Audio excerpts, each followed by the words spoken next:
Čili, feferoni i druge ljute papričice su papričice iz porodice Capsicum.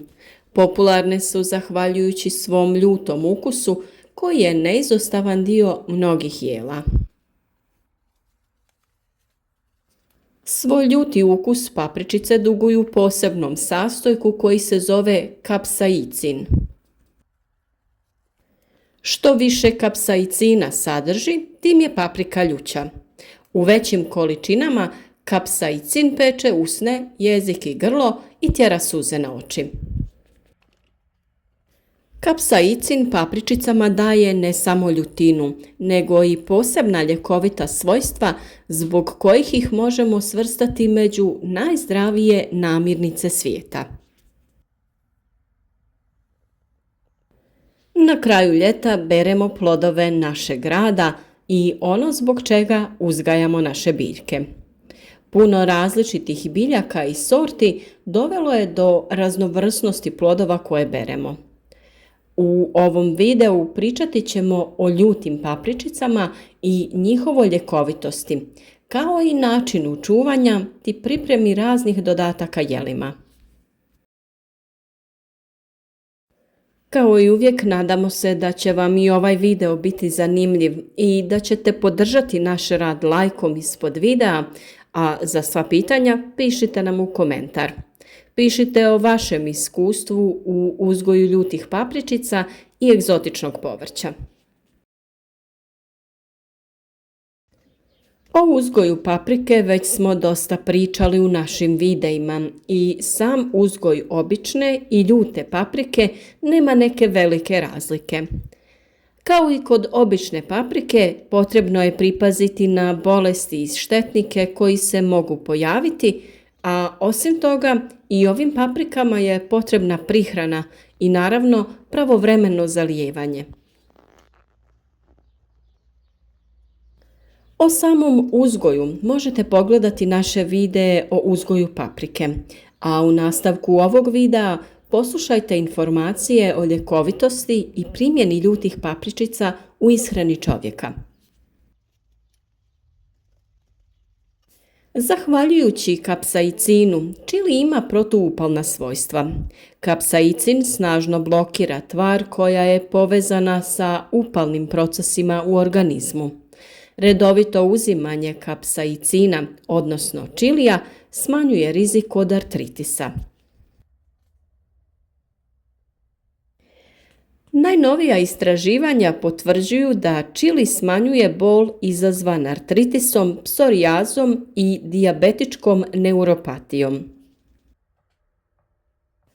Pokazalo se i da ljute papričice smanjuju razinu lošeg kolesterola i triglicerida, te sprječavaju stvaranje krvnih ugrušaka. Kulture koje široko primjenjuju čili imaju mnogo manji postotak srčanih bolesti, moždanog udara i tromboze. Prema Ayurvedi, ljuti okus stimulira apetit i poboljšava probavu. Hrana koja se dobro probavlja daje tijelu neophodne nutrijente i energiju, dok hrana koja se sporo probavlja stvara toksine. Zbog toga, upravo prema Ayurvedi, dobra probava je ključna za naše zdravlje. Jarko-crvena boja ljutih papričica svjedoči o visokom sadržaju beta-karotena ili provitamina A. Samo mala količina ovih papričica na dan daje organizmu dodatne doze vitamina C i A koje su bitne u prevenciji infekcija. Istraživanja raka prostate su pokazala da kapsaicin djeluje kao pravi ubica stanica raka. Nakon 4 tjedna terapije kapsaicinom, kod većine životinja zaustavljen je rast stanica raka prostate, a veličina tumora je značajno smanjena. Za prevenciju raka prostate preporučuje se uzimanje 400 mg kapsaicina 3 puta u roku 7 dana. Ljuti ukus koji imaju ljute papričice povećava termogenezu, stvaranje toplote u organizmu. Proces termogeneze zahtjeva potrošnju dodatnih kalorija, što rezultira gubitkom masnih naslaga. Zbog toga možemo reći da je konzumacija ovih papričica u ishrani dobra i za smanjenje tjelesne mase. Dugo se vremena pogrešno smatralo da ljuta hrana uzrokuje čireve na želucu. Danas je potvrđeno da ljute papričice ne samo da ne uzrokuju čireve, nego ih sprječavaju, zato što ubijaju štetne bakterije i stimuliraju stvaranje zaštitnih želučanih sokova. Doduše, ljuta hrana potiče žgaravicu, pa zbog toga treba biti umjeren. Redovan unos čilija može spriječiti dijabetes tipa 2. Studija koja je objavljena u American Journal of Clinical Nutrition govori o tome da redovan unos čilija smanjuje potrebu organizma za lučenjem inzulina, kojim se smanjuje nivo šećera u krvi nakon obroka. Stanovnici Meksika tvrde da im ljuta papričica razvedri dok su stanovnici Tajlanda i Indije sigurni da svoje zdravlje duguju upravo njoj. Inače, postoji nekoliko hiljada vrsta čili papričica. Imaju različite oblike, veličine i razine ljutine.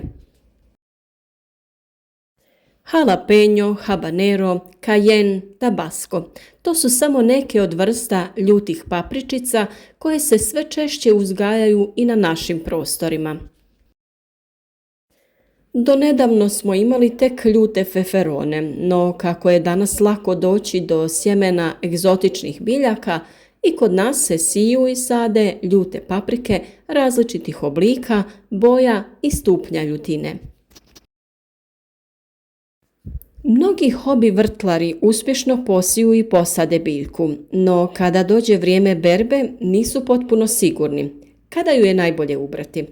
A onda i kako osušiti tu papričicu? Naime, paprika se za sušenje bere kada dobije svoju karakterističnu boju, bila ona crvena, narančasta ili žuta. Dakle, paprika mora biti zrela, ali ne prezrela ili uvela. U slučaju da uberete nedozrelu papriku, ona će sušenjem trunuti. S druge strane, u slučaju da ju planirate ukiseliti ili konzervirati u ulju, paprika ne mora poprimiti svoju uobičajenu boju. Tada ju možete ubrati i prije nego je skroz dozrela.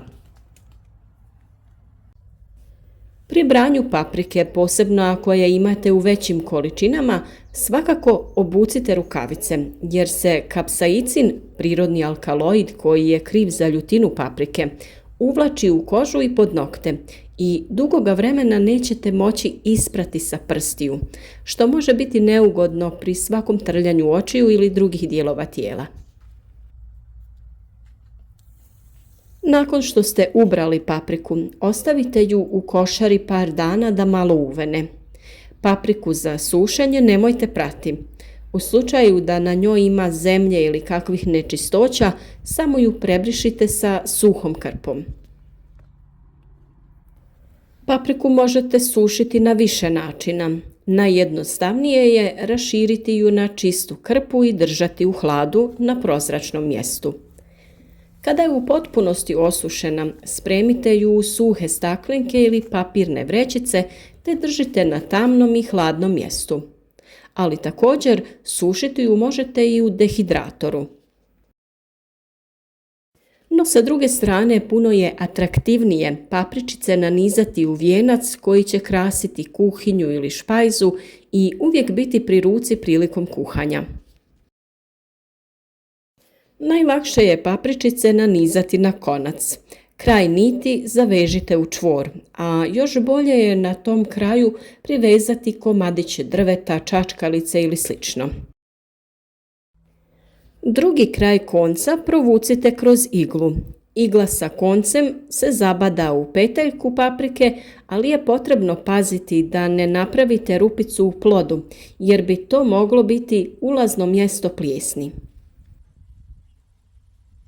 Vijenac objesite na sjenovito ali prozračno mjesto. Ako je vrijeme vlažno sa puno kiše, unesite vijence u kuhinju ili neko drugo mjesto u kući. Odličan je ukras svake kuhinje, a papričice su na dohvat ruke kada ih trebamo dodati u neko jelo. Nadamo se da će vas ovaj video potaknuti na uzgoj ljutih papričica u nekom dijelu vašeg vrta. Dovoljno je samo nekoliko kvadrata. Ili čak možete uzgajati ove papričice u vaznama pored vrta ili na terasama. Što više, one su jako dekorativne i ukrasiti će svaki prostor. Svojim žarkim bojama privlačiti će pažnju kao najljepše cvijeće.